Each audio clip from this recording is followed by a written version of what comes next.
Ya, Presiden Sri Lanka Gotabaya Rajapaksa dikabarkan akan mengundurkan diri pada 13 Juli mendatang. Gotabaya mundur setelah krisis ekonomi melanda dan memicu aksi protes di mana masyarakat sampai tadi kita lihat ya menggeruduk kediamannya. Foto dan video aksi unjuk rasa pun ramai diperbincangkan masyarakat dunia. Kita bahas soal krisis ekonomi di Sri Lanka bersama dengan Fajar Bambangkirawan, Kepala Departemen Ekonomi CSIS.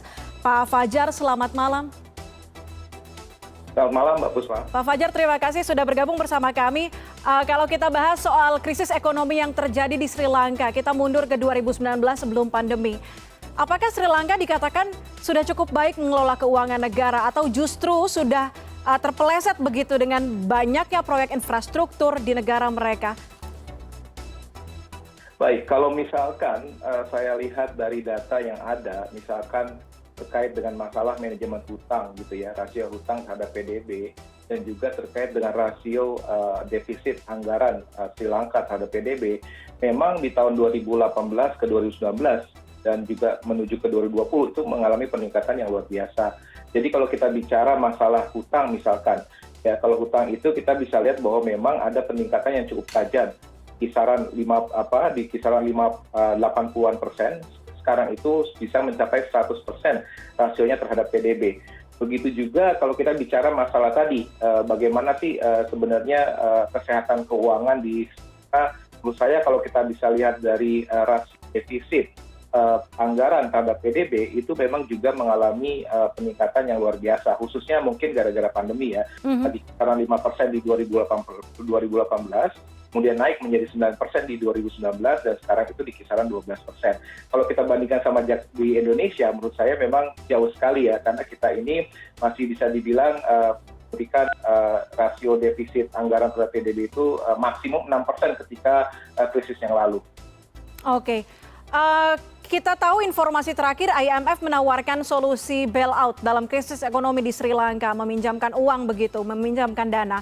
Apakah ini jadi efektif kalau dilakukan di tengah panasnya pergolakan masa saat ini? Mbak Puspa sepertinya memberikan semacam poin yang bagus sekali ya, karena memang kalau kita bicara masalah restrukturisasi atau bisa dibilang untuk bagaimana caranya mengembalikan manajemen keuangan atau negara yang lebih baik atau ekonomi, pasti kita harus pastikan bahwa political stability itu harus ada dulu. Ya. Kita harus tahu bahwa political stability dan juga economic stability itu harus berjalan beriringan. Kalau misalnya tawaran IMF itu mungkin bisa dibilang tergantung bagaimana kondisi politik terlebih dahulu. Karena saya rasa kalau kita bicara masalah reset IMF, pada dasarnya kan pastinya nanti terkait dengan masalah pembiayaan, terkait dengan restrukturisasi utang. Tapi itu pun pastinya akan ada semacam syarat tertentu, stabilitas politik dan keamanannya harus dijamin terlebih dahulu, baru bisa fokus pada stabilitas ekonomi. Itu Mbak Puspa.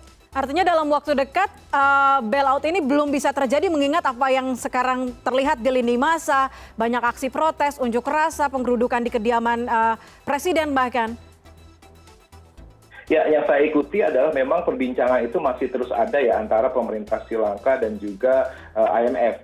Namun di sini saya rasa memang concern utama dari pemerintahan Sri Lanka yang memang nantinya akan berganti gitu ya setelah 2 dekade tadi disampaikan, memang di sini harus bahwa political stability atau bisa dibilang stabilitas keamanannya harus dijamin terlebih dahulu.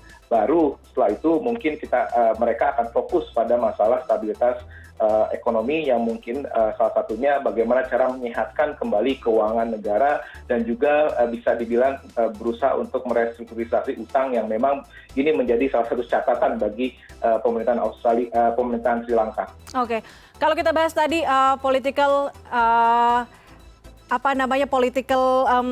kalau melihat dari Sri Lanka begitu stability.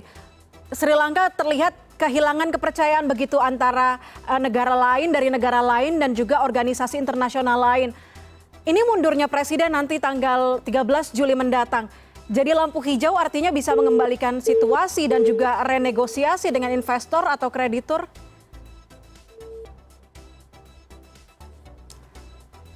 Pak Fajar, mohon izin, nampaknya kita terhalang ada gangguan komunikasi audio.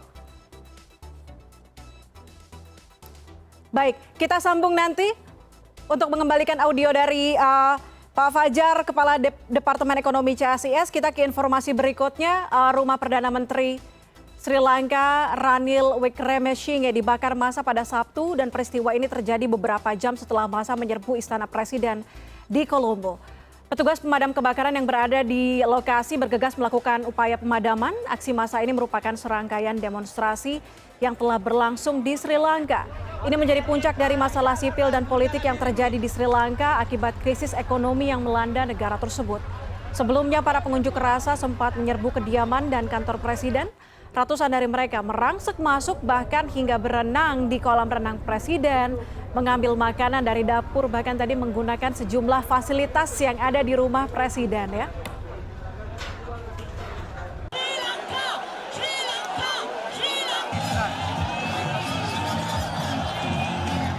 Bergabung kembali Fajar Bambang Kirawan, Kepala Departemen Ekonomi CACS. Pak Fajar, bisa mendengar suara saya kembali? Iya, saya bisa mendengar. Mohon maaf tadi. Oke, kalau bicara tadi soal political stability, Sri Lanka sekarang kehilangan sejumlah kepercayaan dari negara lain maupun organisasi internasional. Kemudian ada keputusan akan mundur presidennya dalam waktu dekat. Ini artinya apa? Bisa mengembalikan situasi dan juga renegosiasi dengan investor dan kreditur akan jadi lampu hijau kah? Ya, menurut saya memang di sini pastinya investor atau negara kreditur itu akan wait and see ya. Siapa calon pengganti dari presiden yang saat ini gitu ya. Kalau misalnya memang merasa bahwa investor atau kalangan bisnis merasa terkesan tidak ada perubahan nantinya ketika ada perubahan rezim, menurut saya investor juga akan enggan untuk memberikan kepercayaan kembali pada Sri Lanka untuk melakukan bisnisnya. Jadi menurut saya di sini memang menjadi catatan adalah kita harus pemerintah Sri Lanka harus memastikan bahwa memang nantinya pemerintahan yang baru bisa menjamin iklim usaha yang lebih baik, dan juga yang penting yang harus dipenuhi terlebih dahulu adalah bagaimana caranya memberikan rasa aman gitu ya kepada para investor, dan juga untuk menjamin bahwa stabilitas politik dan stabilitas keamanan itu terjadi gitu lah, khususnya pasca kericuhan atau kerusuhan yang terjadi beberapa hari ini, Mbak Puspa. Oke, Pak Fajar, beberapa ahli menuding krisis yang sekarang terjadi di Sri Lanka juga karena perangkap utang dari Tiongkok. Sementara kita tahu per Maret 2022 Indonesia juga punya utang sekitar 22 miliar dolar Amerika atau 322 triliun rupiah kepada Tiongkok, walaupun tadi dianggap aman begitu Pak Fajar bilang.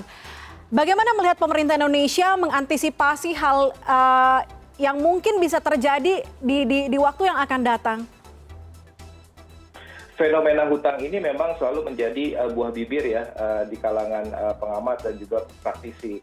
Kalau kita bicara masalah hutang, memang hutang ini sebenarnya adalah instrumen untuk membiayai anggaran kita yang biasanya selalu terkesan besar pasak daripada tiang gitu ya. Apalagi ketika terjadi pandemi COVID-19 itu kan pasti belanja negara itu sangat besar sekali. Di satu sisi penerimaan dari pajak itu berkurang. Jadi hutang adalah sebenarnya instrumen bagi negara untuk membiayai defisit anggarannya. Nah, kalau berbicara apakah ini menjadi salah satu perangkap hutang akibat investasi yang ditanamkan oleh pihak China, menurut saya ini bukan semata-mata investasi dari mana atau bentuknya apa. Ya, memang hutang itu harus dikelola dengan baik. Kita harus tahu sendiri juga bagaimana sih sebenarnya ekonomi kita bisa atau kapasitas ekonomi kita itu bisa dibilang kapasitasnya lebih besar dibandingkan utang yang kita lakukan. Kalau kita berbicara rasio utang Sri Lanka terhadap PDB-nya itu memang sekarang ini sudah mencapai 100%. Jadi hutang dengan PDB-nya atau pendapatan nasional itu hampir sama. Nah, kalau kita berbicara tentang Indonesia, menurut saya memang ini saya rasa perlu ada semacam komitmen dari Kementerian Keuangan gitu ya, dalam hal ini bisa menjamin bahwa hutang itu tidak sampai melebihi 60% sesuai dengan Undang-Undang Keuangan Negara. Saat ini memang hutang kita terhadap PDB itu rasionya masih di kisaran 40% dan itu diharapkan terus berkurang dan tidak mencapai 60%. Seperti itu, Mbak Puspa. Oke, kalau melihat apa yang sekarang terjadi di Sri Lanka, sebetulnya apa yang harus dilakukan jika nantinya renegosiasi itu bisa dilakukan, kemudian mendapatkan uang kembali, dana kembali untuk menghidupkan negaranya, apa yang harus dilakukan? Menurut saya kata kuncinya adalah reformasi di skala bidang ya, khususnya di sektor perekonomian. Jadi menurut saya tata kelola ekonomi itu harus diperbaiki. Saya juga melihat bahwa memang kita tahu bahwa perlu ada semacam independensi dari bank sentral. Kemudian juga kita harus pahami betul bahwa memang perlu ada sinergi yang baik antara bank sentral dengan Kementerian Keuangan. Jadi menurut saya hal-hal seperti itu, manajemen keuangan atau manajemen ekonomi di suatu negara itu memang sangat bergantung sekali pada siapa otoritas fiskalnya dan siapa otoritas moneternya dan bentuk implementasi kebijakannya seperti apa. Jadi menurut saya itu yang harus dibenahi terlebih dahulu, dan kemudian kalau kita bicara masalah dari political aspeknya, memang di sini salah satu masalah Sri Lanka itu juga kan tadi disebutkan bahwa adanya politik dinasti dan juga ada semacam rezim yang korup. Nah menurut saya itu adalah PR terbesar bahwa harus melakukan reformasi besar-besaran, reformasi struktural, reformasi birokrasi. Menurut saya hampir semua negara yang pernah mengalami krisis perlu melakukan reformasi, dan itu menurut saya juga menjadi salah satu resep yang biasanya diberikan oleh negara-negara yang membantu ataupun organisasi internasional seperti IMF. Seperti itu Mbak Puspa. Oke, kalau kita belajar dari krisis ini dan juga belakangan meroketnya nilai inflasi saat ini, apa yang perlu dipahami dan juga disadari oleh masyarakat kita khususnya, agar terhindar dari gejolak resesi? Mungkin yang perlu dipahami oleh masyarakat adalah bahwa memang betul ekonomi saat ini tertekan. Tertekannya itu baik dari sisi eksternal maupun dari sisi internal. Dari sisi eksternal kita tahu bahwa perang masih berkecamuk antara Rusia dan Ukraina, menyebabkan gangguan pada rantai supply global yang bisa menyebabkan kenaikan harga-harga pangan dan energi. Nah ini menurut saya harus disiasati dengan kebijakan yang baik, khususnya di sektor fiskal. Kita harus paham betul bahwa memang kita harus beri bantalan-bantalan atau buffer bagi masyarakat yang berpendapatan menengah ke bawah untuk diberikan bantuan sosial. Karena apa? Karena memang mereka harus dilindungi gitu ya, sehingga nanti daya beli masyarakat tetap terjaga dan inflasi masih tetap terjaga. Saat ini di Indonesia pun sebenarnya ada tren kenaikan inflasi. Namun di sini kita harus pahami betul bahwa memang pemerintah masih berperan sangat penting di sini untuk menjaga harga barang-barang gitu ya, khususnya harga barang-barang yang diatur pemerintah atau administered price.